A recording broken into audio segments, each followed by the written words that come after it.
and welcome back to another episode of BetterTech. My name is Peggy Tsai, where I will be exploring the intersection of technology and innovation. For today's topic, we will be speaking with Rajesh. The topic is From Gartner to Building a Startup, Unveiling AI Role in Shaping Future Innovation. Hi, Rajesh, and welcome to BetterTech. Hi, Peggy. Good to speak with you again. Hope you're well. Thank you. I'm so glad you're here with us today because I really want to talk to you about your journey as a Gartner analyst to being an AI founder of a company called Nurish. Can you talk about your transition period and what it was like to jump into a world of entrepreneurship? It has been a very interesting and a wonderful ride. I think, as we interacted when I was at Gartner, I was there for 10 years. Wonderful period of my life, enjoyed quite a few things. I started at Gartner as an analyst in banking. For some of you who may not know Gartner, it is the world's leading research firm. And I joined as an analyst to cover banking technology. And as I was trying to create my own space, I saw this new thing that was starting in the corners of banking called fintech. So I told Gartner, can I spend time on it? They said, go ahead and do it. And I started working and as one of the early analysts in fintech, and that thing becomes big. So from there, I saw this another thing, which is called blockchain, which was interesting in banking. So I thought maybe I should spend time on it. Gartner said, okay, go on and do it. And I spent time and blockchain becomes pretty big. And Gartner said, why don't you come and do some stuff internally to shape research for everybody? So I took on a role called Chief of Research, and they made me a fellow, and I was able to spend time on something really out in the future, on the future of organizations. So after I finished all that, then I said, okay, I'm going to work on something new. And this was 2 years ago. I thought, maybe AI sounded interesting. I start working on AI, and then generative AI comes and AI becomes very big. So I'm like, I've been spending all this time, all these different things, which have become quite big, fortunately, for me, and it's a good technological progress. So I said, maybe I should go out and do something on my own. So that as Jeff Bezos says, it's a regret minimization framework. I did not want to feel like I didn't do something, so I took a step to say, I wanted to do something with AI, and I wanted to do something that actually helps people. Money will come. Yeah, we all need some amount of money, but can I actually build something that is of use for people? So that's why we started. And and then I can explain a little bit more about Nurish and what we do. So that's what the journey. And then what occurred was once I decided that I had a particular idea about working something in small business. But then I've noticed this, that while playing with ChatGPT, I was thinking about some of the problems people have. And one thing I noticed is, we use a lot of apps in life. But one of the things that we don't use very well is anything to track and manage what we eat and get good advice. And I'm a very habit-driven person, and I have a lot of habits, a lot of apps for books and running and reading, all of that. But managing what I eat and getting good advice and making decisions based on that have now been able to build a habit. And I'm not the only one. There are a lot of people in my family and friends who are like that. So we put two and two together, and that led me on to starting Nurish. And we are 6 months into it. I have a co-founder. Every day is a journey. We are learning new things. But we hope to create something that is really helpful for people. That's such a fascinating story, Rajesh, because not many people will take that plunge into entrepreneurship. It's such a big risk. So that's fantastic. And I know you did explain a little bit about nutrition as an area. So certainly we see AI apply to many different industries and sectors, financial services and retails.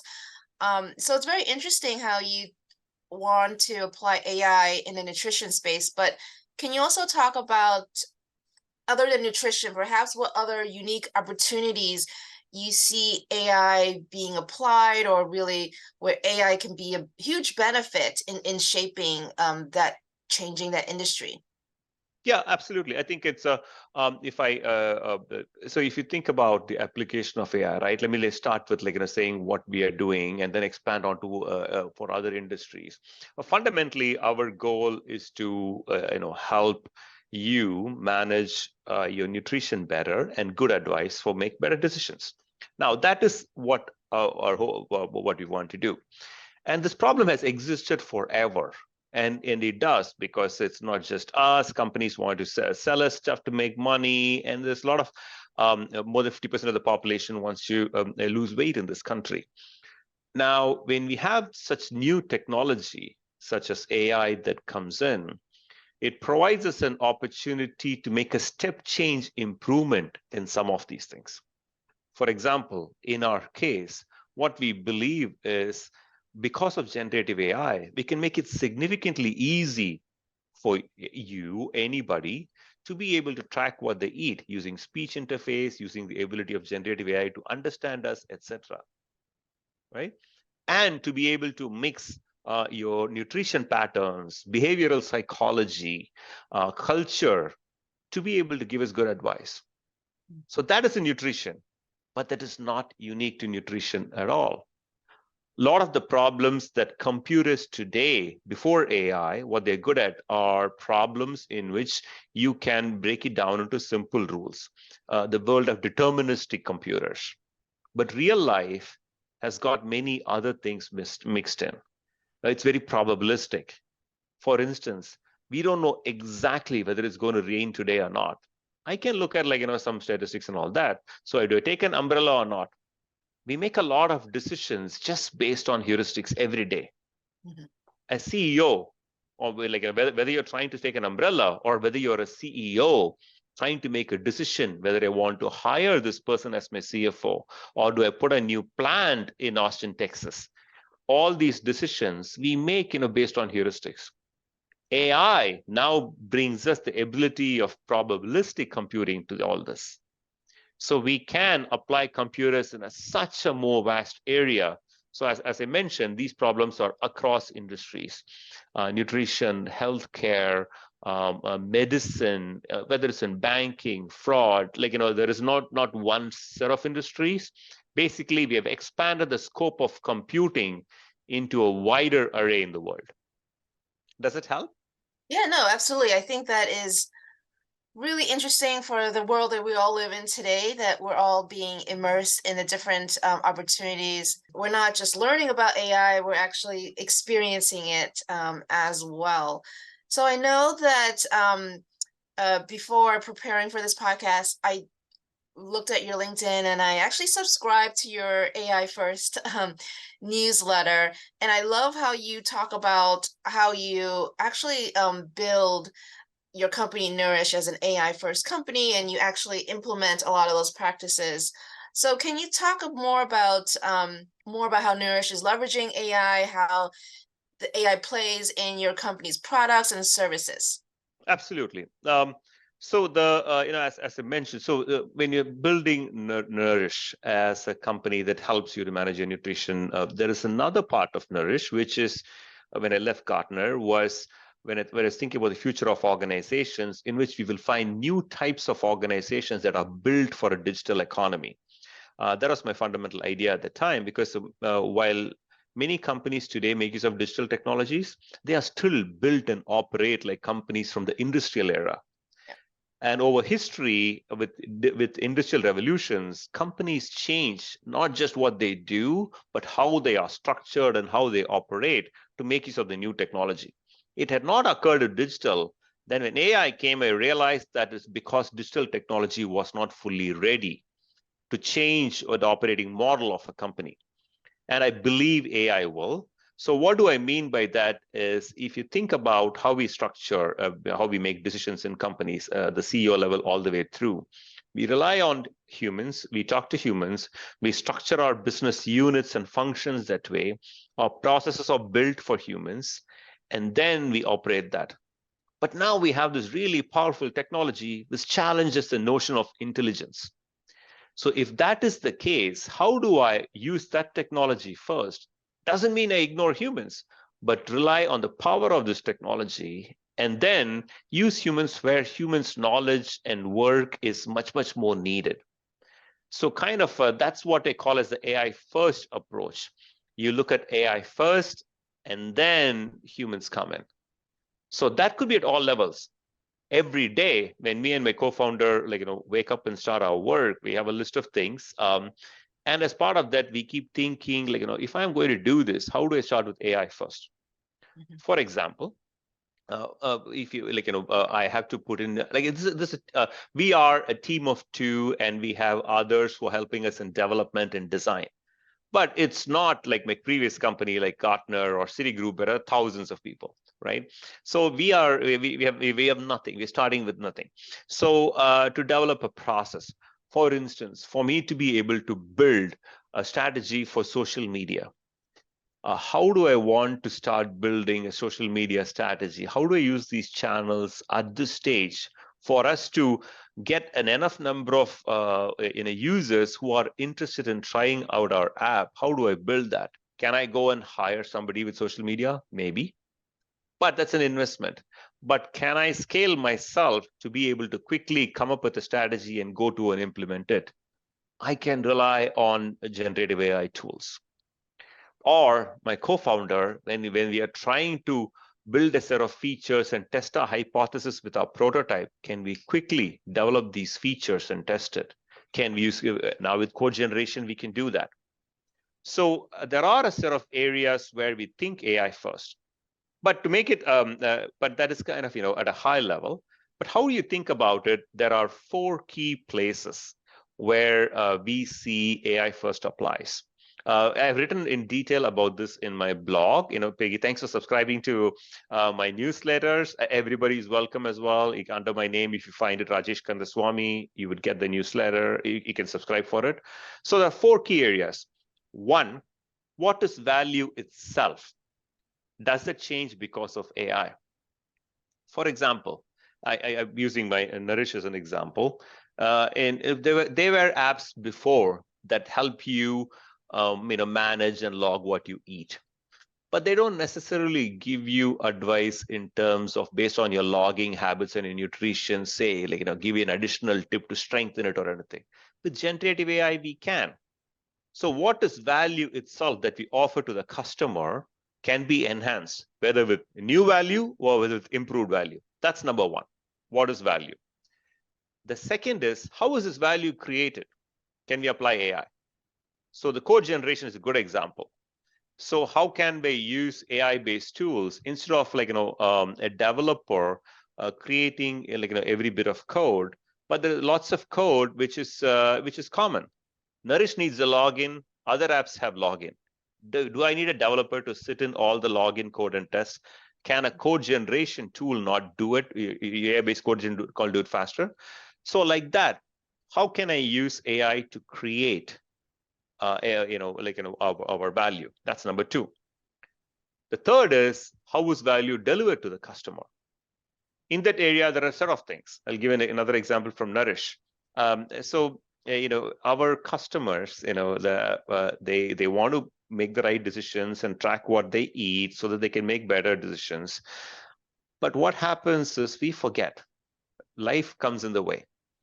So you might start to log in, we make it super easy for you to enter what you eat, but then you still have to remember, right? So can we help nudge you at the right time to remind you? So Peggy, so say if you happen to have lunch every day at 12 p.m. in New York City, you're getting Los Tacos, and then say you do log in Monday and Tuesday, but Wednesday it is 1 o'clock and you haven't logged in. Can a smart AI nudge you, say, hey, Peggy, you usually have lunch at this time. Do you want to log in? Did you eat the same thing as yesterday? So all these things help deliver the value to the customer. So we can use AI for that. And the very last is, as a company, we want to capture the value. Customer gets a value, the company gets a value. How do you capture that? And that is the last part of it. We are still working to shape that within the business model itself. How can AI play a role either to build new business models or to tweak business models? So those are the 4 areas. What is value? How do you develop the value? How do you deliver the value? And how do you capture the value? We think we can think of AI first across all 4. Terrific, Rajesh. I think that's such a great, succinct summary of your blog and your value description, and I highly recommend everyone to take a further look.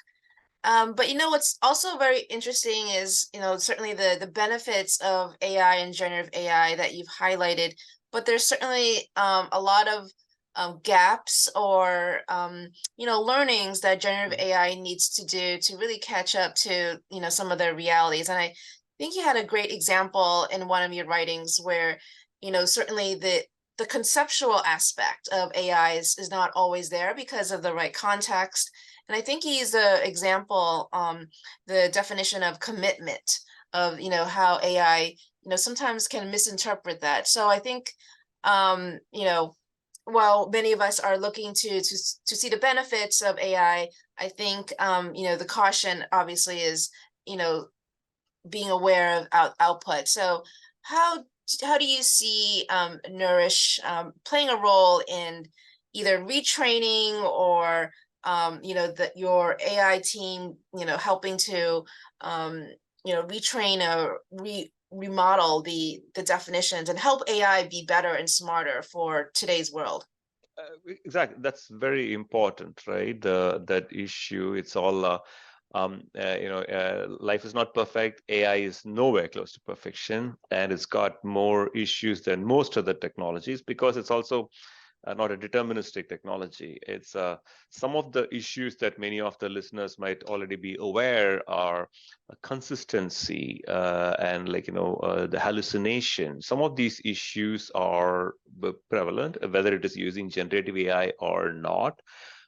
So to succinctly put it, can AI produce always a set of input that is consistent, predictable, and secure, and doesn't harm, doesn't have bias?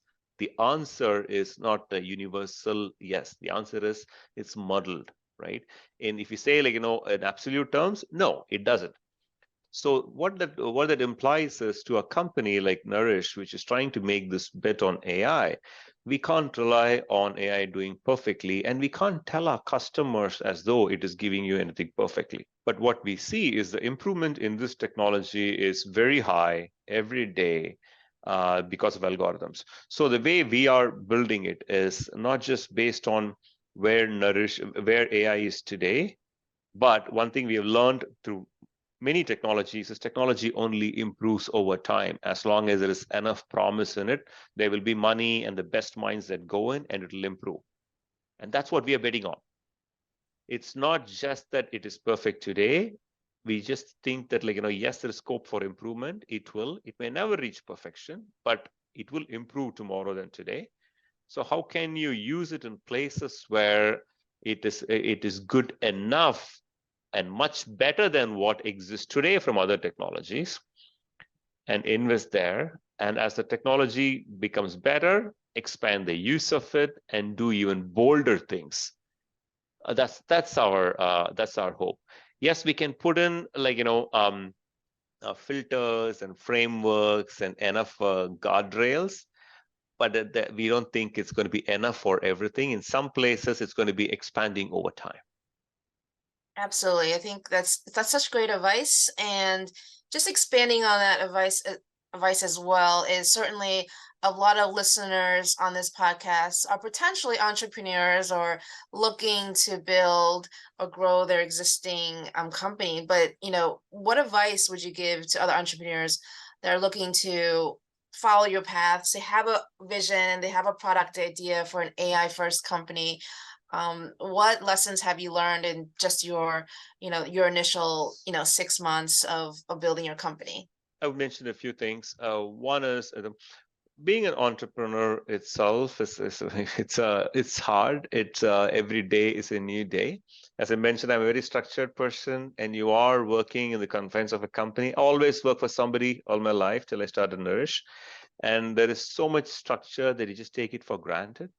You don't realize, even though you think like, yeah, no, it's life is going to be Wild West, but it is. And once you step away and it takes months, the structure goes away more and more. So you need to build a structure as it is, it's hard. Now, when you try to apply AI first, it can appear like, even more volatile every day how we work. But you have to have a sort of faith that this will improve over time. You can't just wait for AI to be ready for you. For you to become ready for AI when it's ready, you need to be working alongside today. It won't be the most efficient things, but you're going to learn a set of things about using AI and applying AI across those 4 areas of value. That itself will feed into your competitive advantage as an organization, not only in your products and services. My fundamental belief is for people to succeed with AI as a startup, use in products and services is one thing, critical, main, but that's not only it. The companies that are able to do that and plus apply in all the other 3 pillars, 2, 3, 4, how value is created, delivered, and harnessed, they will be in an even better position with a stronger competitive advantage. So you need to have that faith, number one. Number 2 is, this is the Jeff Bezos advice, which I believed in coming here. I'm dating myself. Some of you may not be familiar with this. When internet came out, internet was very, very slow. There were 28.8 modems. It used to be just to get a web page with no graphics. It used to take such a long time. For you to connect, it used to take such a long time. But Jeff Bezos at Amazon, they built a bookstore on the internet. People didn't think like, people, you can buy stuff on the internet like that. They did not build Amazon thinking 28.8 modem will forever remain. They believed that the internet will become faster and faster and faster. So they believed and built a business model, infrastructure, and products and services based on that fundamental belief. So you want to go where the puck is going to be. And that's how we should think about AI as an entrepreneur, not just based on the tools available today, but being able to imagine how it can be in the future.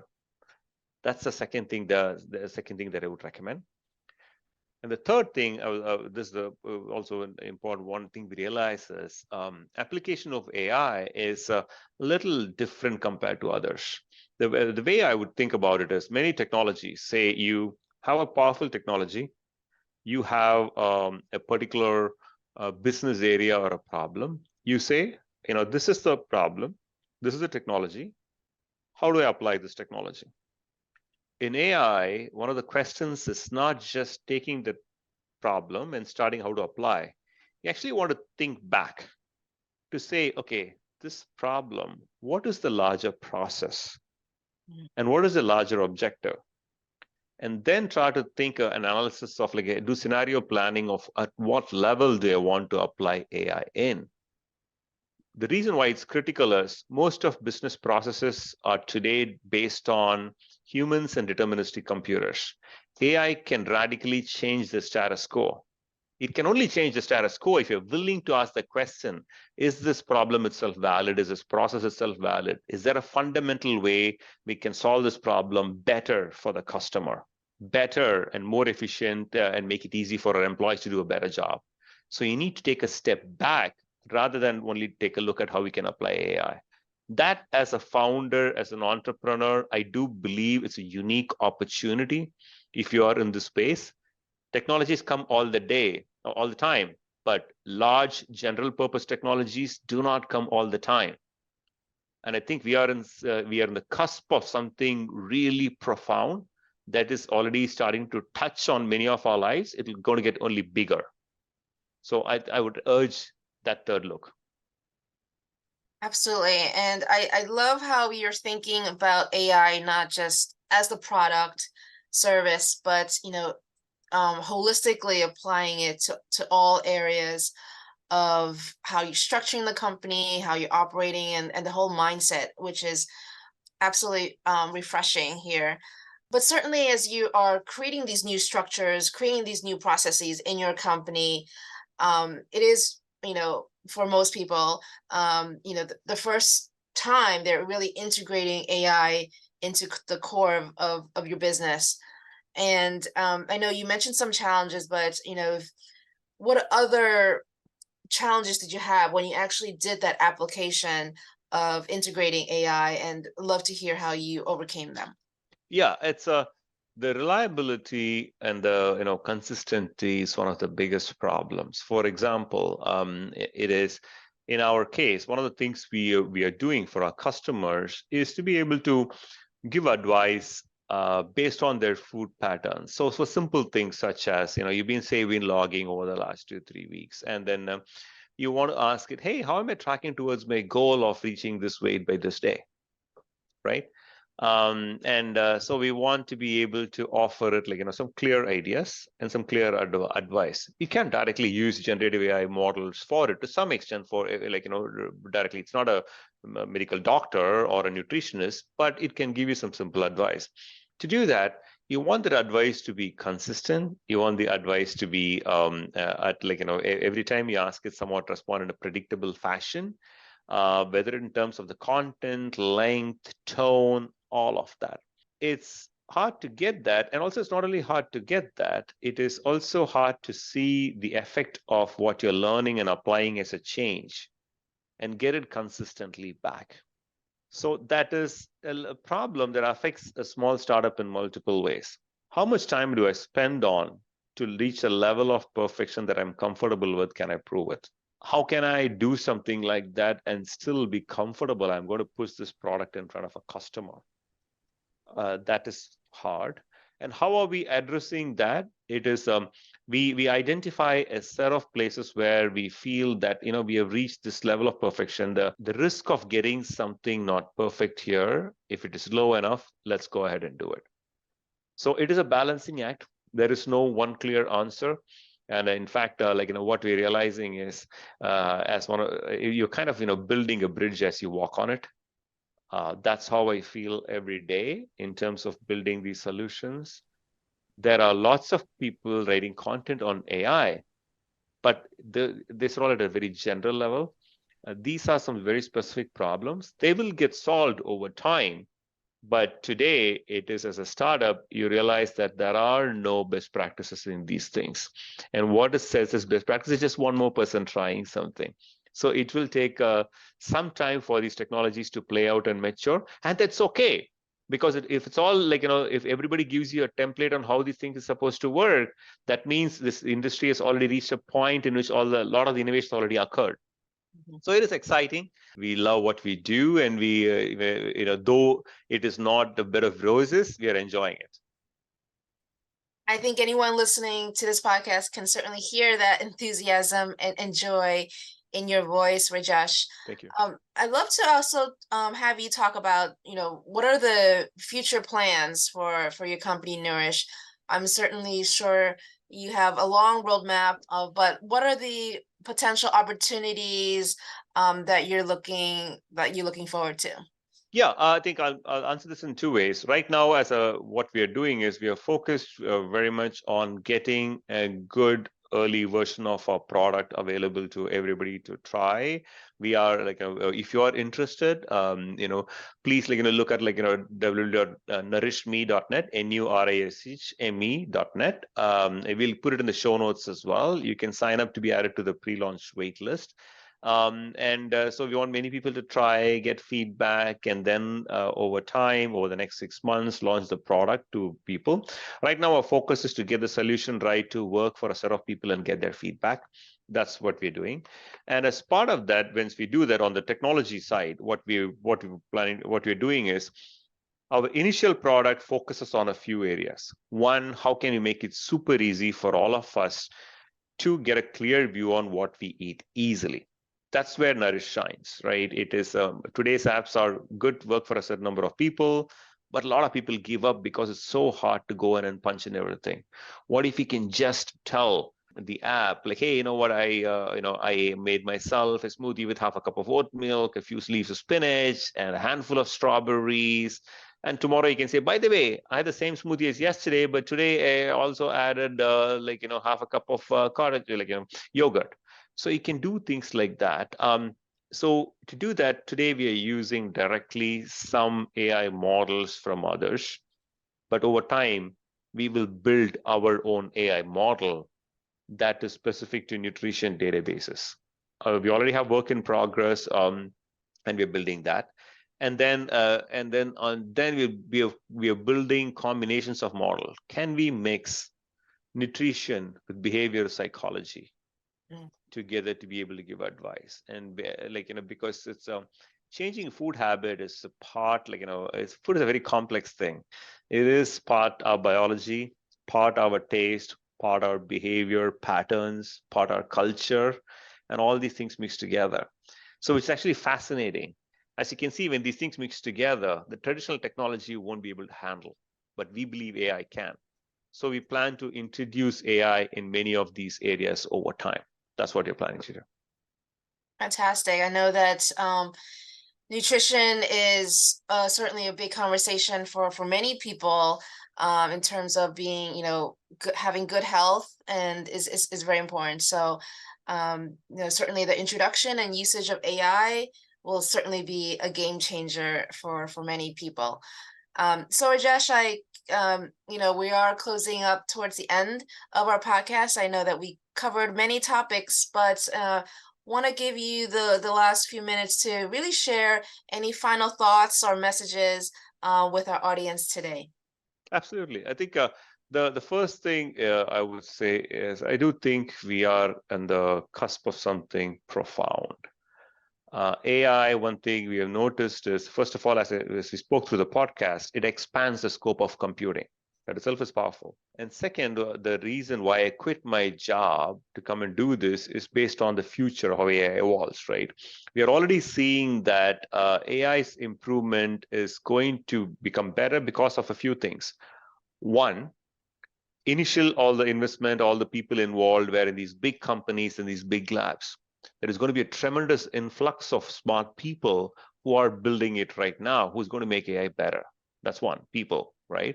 And the second, what we realize is as we throw more processing speed at AI, performance gets better. So there is more scope for processing speed to increase. So that is another reason AI will get better. Third is data. World is digitized a lot, but not everything in the world is digitized. As world gets more and more digitized, AI can be trained more and more, so performance will improve even better for that, right? The last are algorithms. Clever scientists are working to build better and better algorithms, and that is going to keep increasing. So that's another reason. So when you have such a foundation with 4 strong pillars that are really strong and help you grow, you can see this technology is going to improve. So I would urge anybody, whether you are an entrepreneur, whether you're on the technology side, whether you're a business person in marketing, working for a company, I would urge you to take a look at AI and what it implies to you. It is in our lives every day, but I would urge a deeper look. I normally wouldn't say everybody has to take a look at technology. This one, it does matter. I would urge you to take a look. That's what I would say. And you are, everybody is, we would love to have you all on the pre-launch wait list. Our app, makes it easy for you to manage what you eat just by speaking to it and get good practical advice. We would love to get feedback from people. The good thing with our app is everybody can be a user. Everybody eats. Everybody is an expert. We all have eating patterns. So we would love to get advice. So please do. And if you are interested in this concept of building an AI first company, I would urge you to subscribe to my newsletter on LinkedIn. Connect with me on LinkedIn. I post on these things regularly. I tweet as well. LinkedIn, I tend to do more. Feel free to. We will include the links in the show notes. And Peggy, thank you for having me on this show. This is fun, and you had really clearly thought of all the questions in detail. Thank you. It is a pleasure. Absolutely. I think the pleasure is ours, Rajesh, for you to share your product, your company, your vision, and really your methodology on how other companies can think about using AI first. So I'm going to, as soon as I log off, register, be on that wait list. I'm very excited to use Nurish. I think that's going to be beneficial for many people. So I'm excited to try it and give you feedback. Thank you. Thank you. Well. So thank you everyone for listening to another episode of BetterTech. And I hope to see you all again soon to learn more about AI technology and innovation. Thank you very much.